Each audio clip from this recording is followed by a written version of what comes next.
Hey everyone, it's Dr. Hodges, and I'm going to do a part 2. I didn't even say it was part 1 before, but this will be a part 2 to myths in bariatric surgery.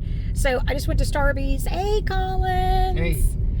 And he runs all of my support groups, and I was like, baby, I just made a video on some bariatric myths.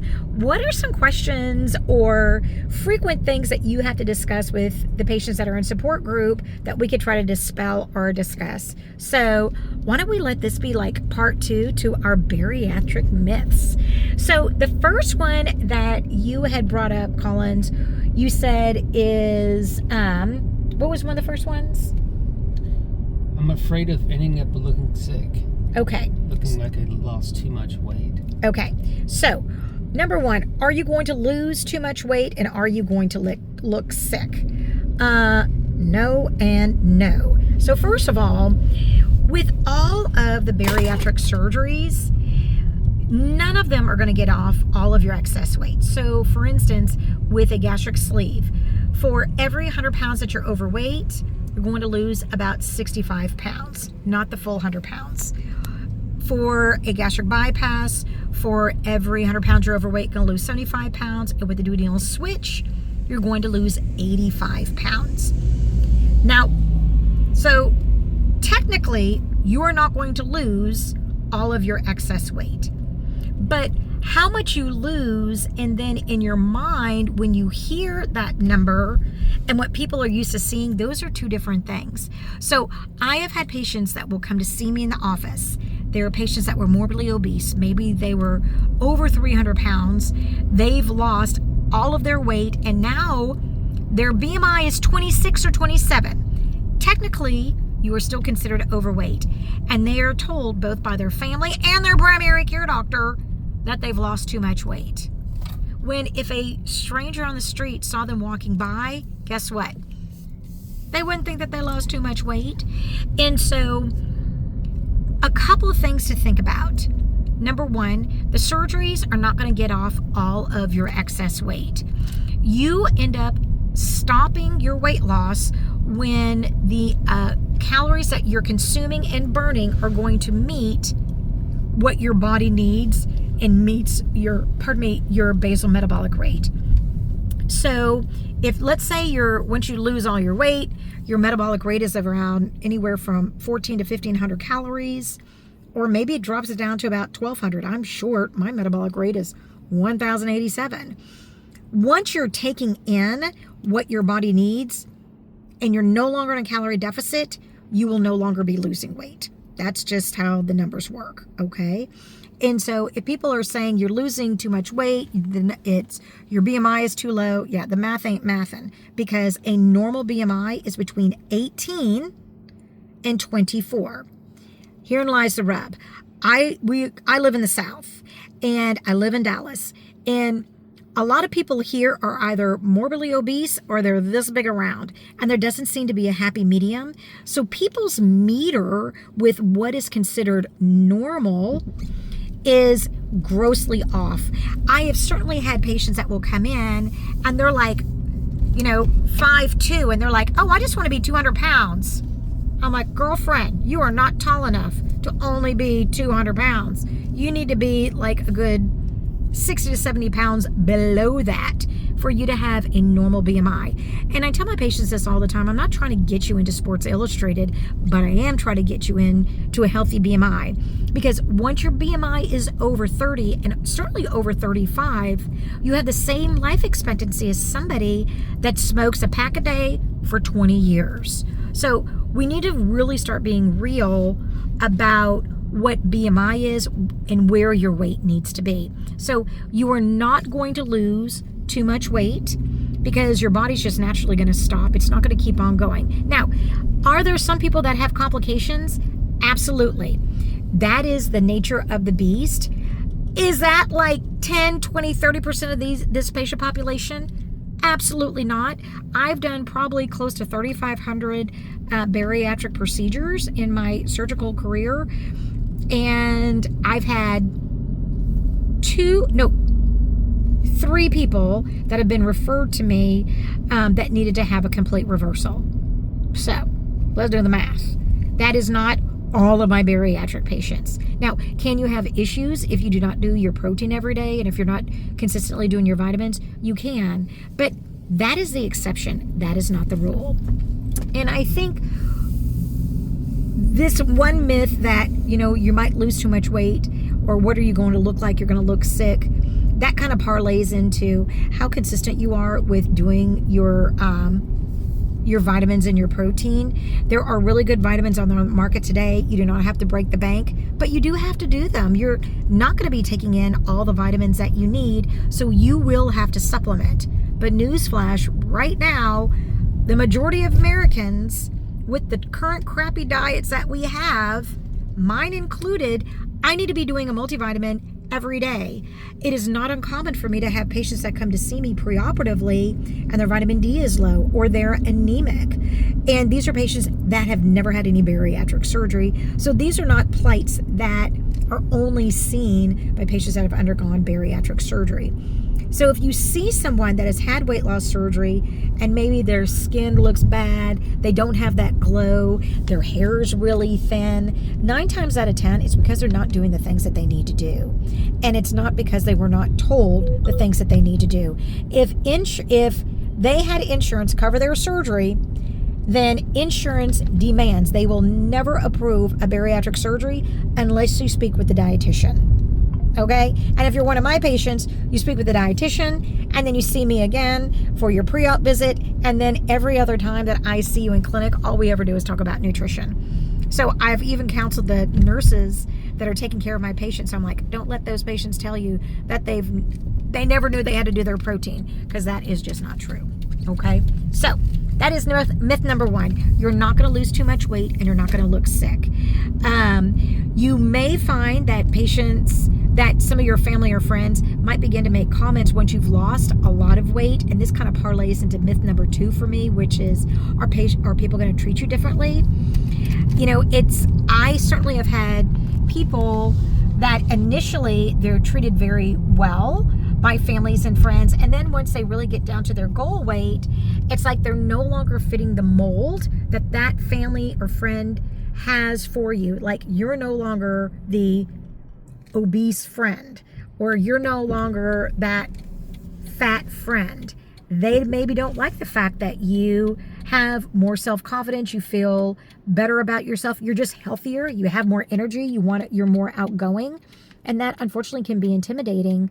And so I will tell you, this is not a myth.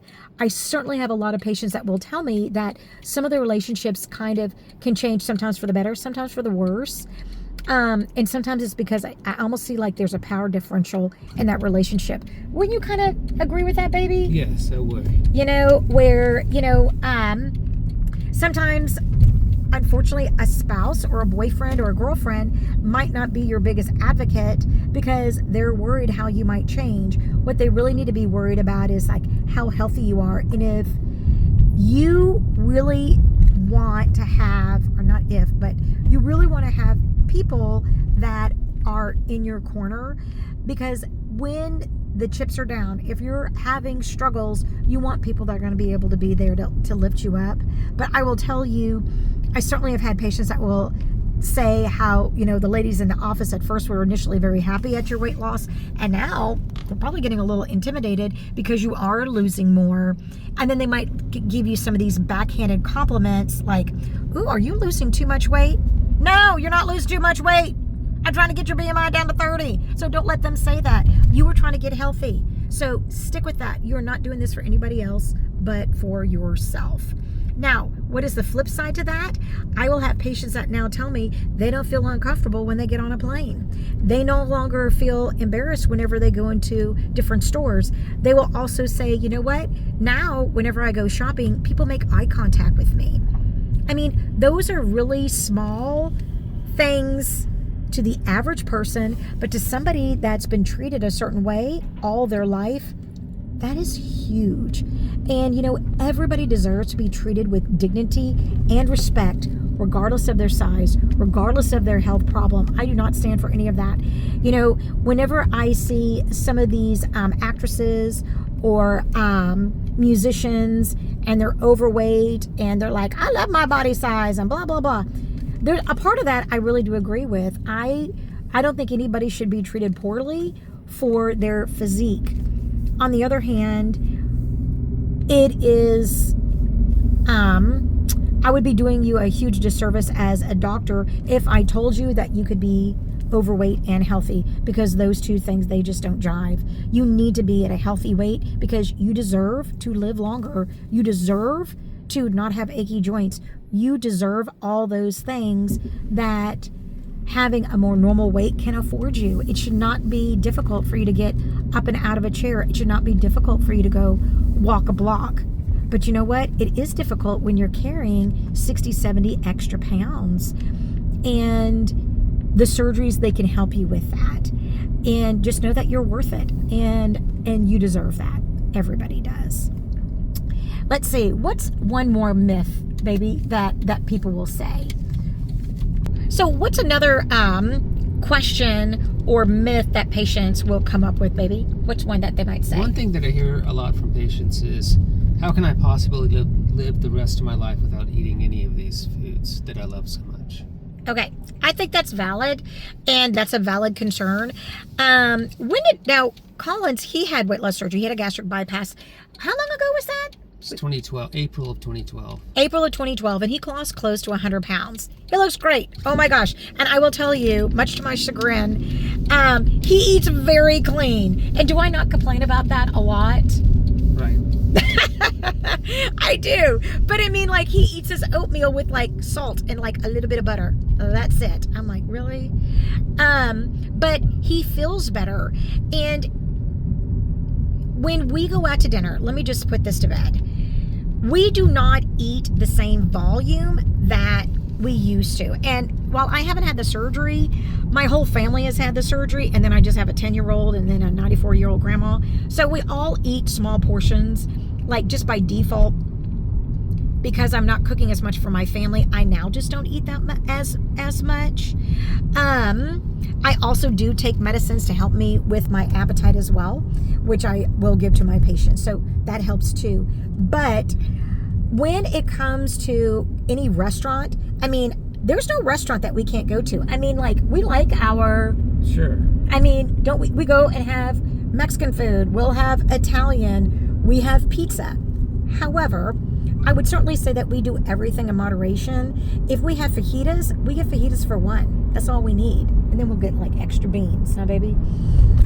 Part of what I love about having the gastric bypass is that further down the road, of course, like I am, you can go back and have some of these foods that you've always enjoyed. It's just the portion size, obviously, is going to be very, very small. Yeah. But you'll feel satisfied because that's the new nature of the beast. It's you don't necessarily need all that food to feel satisfied, but now you do, and you feel great. Yeah. I think that's the other thing, is that in your brain, you know, I have talked about how after bariatric surgery, you have permanent changes to your digestive pathways. The other things that happen is that you have changes in the neurotransmitters in your brain. I thought it was interesting. We had gone to Boston. Remember when we went to Boston to that one bariatric conference? It was put on it was like Harvard and William and Mary, or anyway, I can't remember what it was. Anyway, they had a really great talk. It was right after lunch. Not a lot of people went because they just wanted to have a nice long lunch. But I went, and it was one of the best talks I had ever attended. And what they looked at is they had two groups of patients. They had patients that were pre-op, so a high BMI, and they took an MRI of their brain, and they saw what lit up when there were really tasty foods. So foods that were high in calorie, high in saturated fat, sweets, things like that. They put them out in front of them, and they wanted to see what parts of the brain lit up. And like the frontal lobes lit up, and the midbrain, which kind of handles kind of our more primitive side and hunger, that just lit up like a Christmas tree. And then they did the same MRI and testing on patients with a normal body weight, and their brains lit up completely different. They did not light up the same way whenever they were given those foods. Then they took that same group of patients that were pre-op, and they retested them a year later after they had had weight loss surgery, and now those patients had now lost down and they were at a normal to maybe a BMI like 26, 27. And they showed them the same foods. And you know what happened? Their brains no longer lit up like they used to. Their brains now lit up like the control group. And I thought that was so interesting because I have had several patients, not just several, I've had a lot of patients that will tell me, you know what, I just no longer have a taste for like certain sweets, or I no longer have a taste for certain fried foods. I will tell you that is because your brain chemistry has changed. I think the other thing that I have found with weight loss surgery is that when you eat well and if you eat clean, it's like your sense of wellness is heightened. Like you feel even better, like your fuel is better and you feel better.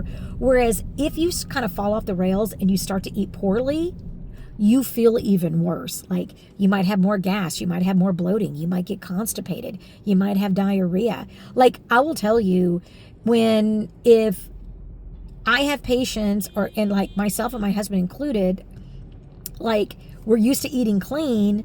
If we go on vacation and then we eat kind of like crappy for a couple of days, I mean, we feel it. We do not feel well. We're sluggish. I definitely have changes in my bowel habits. And so you certainly will have changes, but changes for the better in your digestive pathways and in your brain chemistry that will help you with your long-term success. But I think the other thing to know is that you won't miss it. And I think that that's what can be difficult for some people to like wrap their minds around, because they are afraid that it's that FOMO. They got a fear of missing out. They're like, I'm never going to be able to eat that, death by chocolate or that triple decker hamburger. Well, guess what? You're going to feel just as satisfied with like a portion of a regular size hamburger or an open faced hamburger, or you'll actually be satisfied with just a couple of bites of a dessert, but you don't have to eat the whole thing. And that is very difficult for somebody to wrap their mind around, certainly if they've been eating a certain way for several decades. But that's okay. Like our bodies are way smarter than we are, and the surgeries are too. And so let those surgeries work for you. So I hope that these, we were able to dispel some myths and then kind of dive in a little deep with some of these common questions that we get.